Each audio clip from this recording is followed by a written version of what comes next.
ini kemudian diproses lagi sampai di proses terakhir yaitu nyepuk. Hah? Siapa? Kalau saya nggak boleh. Oh, kerisnya. Dan sewu. Saya buka keris. Saya tak agak mudah sedikit. Tutorialnya gimana? Tutorial sebenarnya saya dites kok kayak Cara buka keris ya, Pak? Ya gimana cara bukanya, Pak? Karena ini sudah lebih ahli sebenarnya kan daripada saya. Pegang terus dibuka, Pak. Oh. Pegang dulu baru dibuka. Harus ke atas itu, Mbak ya? Iya sih Pak, etikanya dalam membuka keris. Di sini ada seperti apa kecil ini ya. Ini adalah kunci sebenarnya ya kayak tombol. Ini fungsinya untuk mendorong. Kemudian yang bergerak adalah warongkonya, jangan bilahnya. Iya, jangan. Sarungnya ya? Sarungnya yang bergerak. Kenapa? Untuk meminimalisir kerusakan pada bilah kanan kirinya. Kalau kegesek-gesek terus kan sayang. Tapi kalau ketika ini stabil, ini yang bergerak kan, wah terus traveling kok pikirannya kok. Gak bahaya tak? Harus berdiri. Nah, tadi ya Pak kan cuma cerita ya, jadi nggak tahu hasilnya. Ini yang disebut dengan pamor ini Pak. Hasilnya ini ya. Iya. Nah, dalam keris, bedanya keris dengan tombak itu untuk membedakan keris dengan tombak adalah pada bilahnya Pak. Kalau keris, meskipun keris leres, tapi tetap ada condong lelehnya atau miring ke kiri. Kemudian ada gonjo di situ. Ada gonjo. Gonjo ini fungsinya untuk menyetabilkan atau menyeimbangkan antara bilah dengan jejeran antara. Yang mau pegang kerisnya lo ya, jangan saya. Boleh gimana ya? Pegangnya yang benar gimana? Ini terus? Senyamannya Bapak aja. Kuat ora kuat edan lho, hati-hati lho. Ora kuat hati-hati lho edan lho. Ini Jadi kan Pak kerisnya Pak. Nah,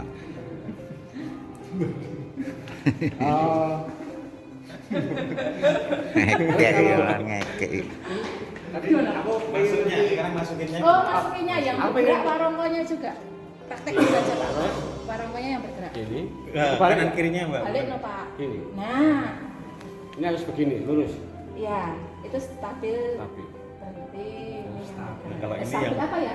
Sebutnya diam. center. Oh, diam. Nggak boleh bergerak. Dan mengeluarkannya juga sama. Ini Kayak ada pencetannya, kayak ada tombolnya. Ya betul. terus kenapa harus gini-gini? Itu penghormatan ya, Pak? laras. Biasanya Iya. Jadi bukan dalam kerangka kita mendewakan benda, karena yang diakui oleh dunia bukan bendanya ya Pak, tetapi nilai-nilai filosofi yang ada dalam setiap bagian atau perabot dari keris itu. Nah, saya seperti ini tadi adalah bentuk penghormatan saja dari hasil cipta, rasa, dan karsa para leluhur kita yang luar biasa. Masuk iya, yang kita leluhur kita membuatnya dengan hati, kita seenaknya sendiri. Nggak bisa. Coba diberdirikan Pak. Udah berdiri ya nggak kelihatan loh, Mbak. Kamu nggak tahu loh, Mbak. Ini gimana? Ya udah berdiri kamu nggak tahu, Mbak. Ngaco kamu tuh, Mbak. Oh biasa. Oh, didirikan itu. Wah, Jatah aku cuma temen.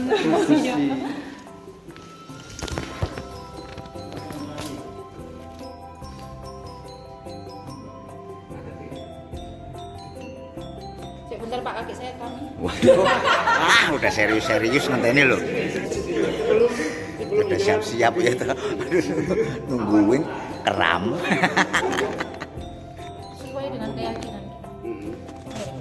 Kalau saya sih kayak minta izin juga ya Pak ya. Uluk salam pasti kan ya. Kalau saya minta izin aja sih. Yang pasti ini kan ada ilmu secara logikanya ya. Nyon sewu ketika kita konsentrasi bisa 100% sih bisa mendirikan siapapun bisa. Pengunjung saya baru tadi anak SMP dan SD bisa mendirikan keris. Tapi karena sudah tahu ilmunya dan konsentrasinya full. Bapaknya mencoba untuk memberdirikan nggak bisa. Karena mikirnya utang. Konsen ya, Mbak? Iya benar nggak tahu. Nggak ya, astagfirullahaladzim. Mbak. Mbak, Dalam harus itu apanya Pak? kerisnya. Kalau saya biasanya pakai ini sih Pak. Oh gitu ya. Nggih, yang udah kenal sama saya Pak. Nanti kalau nggak kenal, Ono sing ngono barang ya? keris saya di rumah juga bisa diberdirikan Pak. Enggak lah, keris saya sendiri Pak, saya punya keris juga. Iya.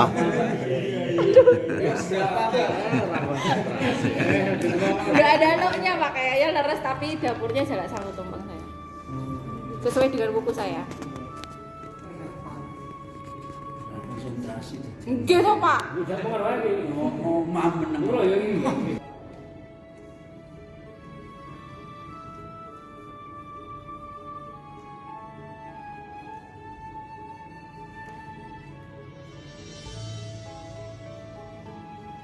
Baik nggak mau berdiri tapi udah beberapa. Saya nggak janji ya Pak ya, nggak janji.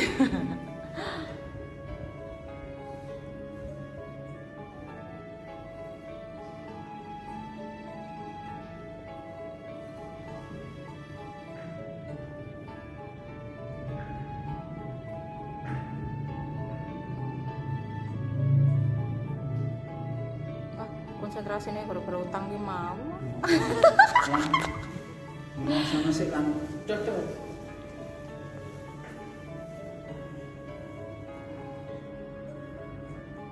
Nah,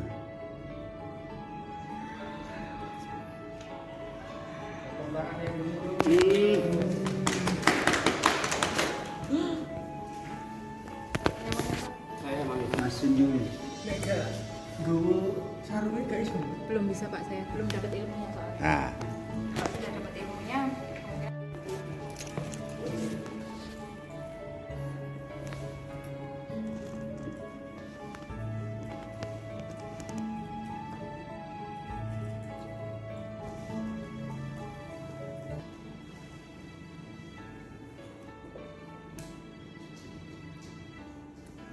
Ini Mas Samsung.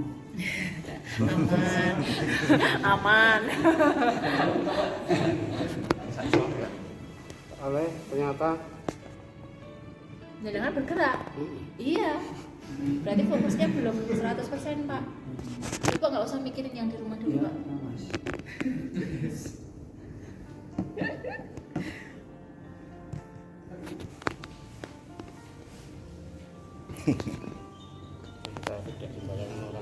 yuk.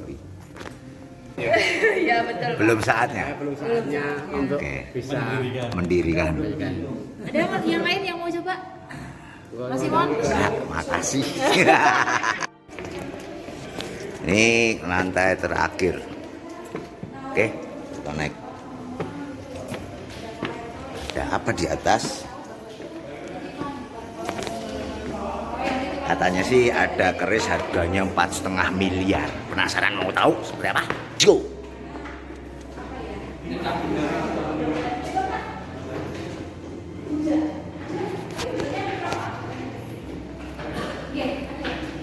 Iya, lantai 5.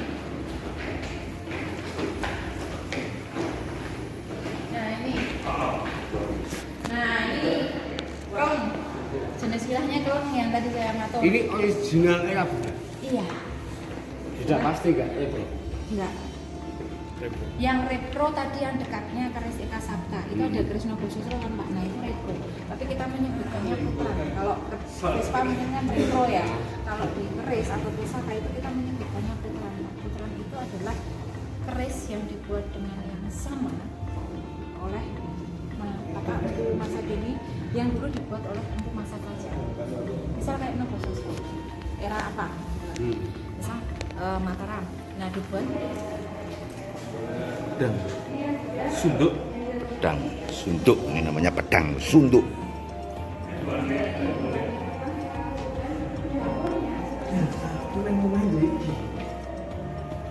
Nopo mando.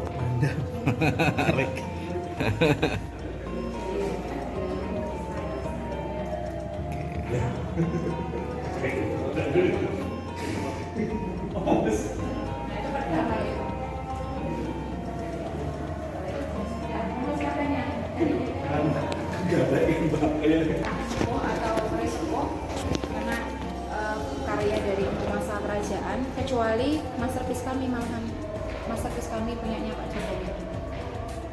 Nanti ceritanya nanti kita kesini dulu. Nah ini adalah beberapa koleksi titip pamer miliknya Bapak Basuki Wibowo. Beliau tinggal di Jogja. Nah beliau juga salah satu investor yang mana beliau tujuannya adalah untuk dakwah budaya. Nah beberapa koleksinya ini dari 8 ya, dari sebelah sini dan yang sebelah sana. Yang ini yang pakai batu meteor. Warnanya berbeda. Pamornya dari batu meteorit, lebih glowing, lebih menyala seperti itu, dan semua warongkonya dihiasi dengan batu berlian, tinata emas. Kemudian namanya Kanjeng Kiai Nogorojo karena di dapurnya itu ada kepala naga dengan mahkota, makanya disebut dengan Nogorojo. Ada nogo kembar, jadi di dapurnya ada kepala nogo 2, kanan kiri itu nogo kembar. Ada yang disebut dengan nogo penganten juga. Nogonya laki-laki dan perempuan. Jangan digambar loh, jangan diapalin tempatnya, posisinya.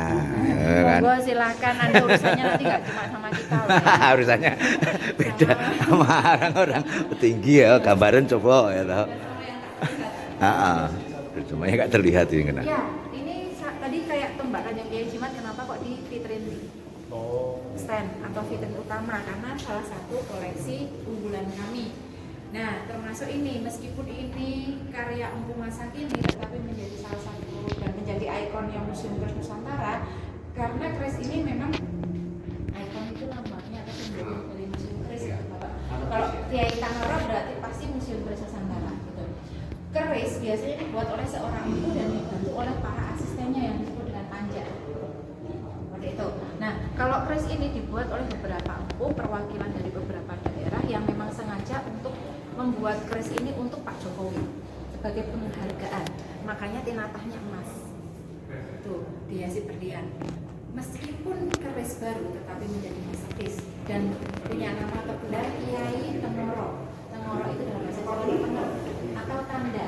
Tanda berdirinya Museum Keris Nusantara karena dihibahkannya pada tanggal 9 Agustus tahun 2017 saat diresmikan Museum Keris Nusantara ini.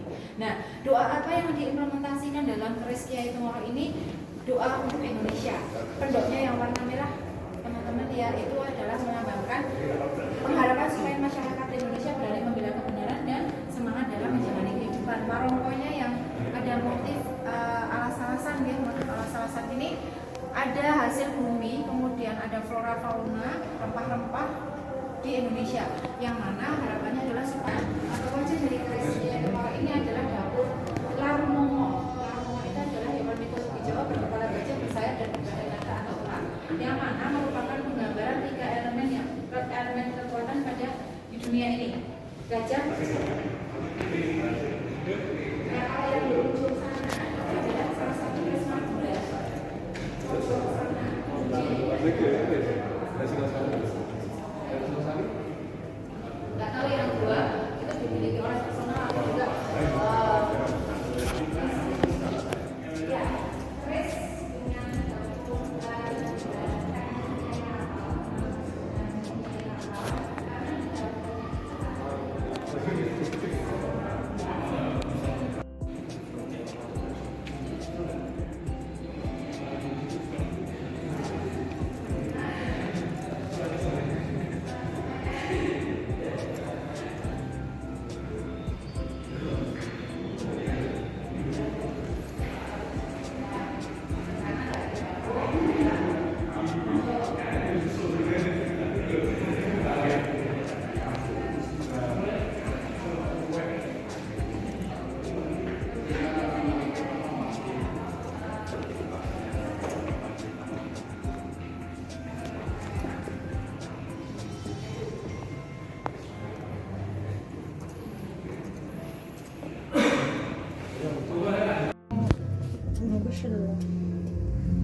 Oke.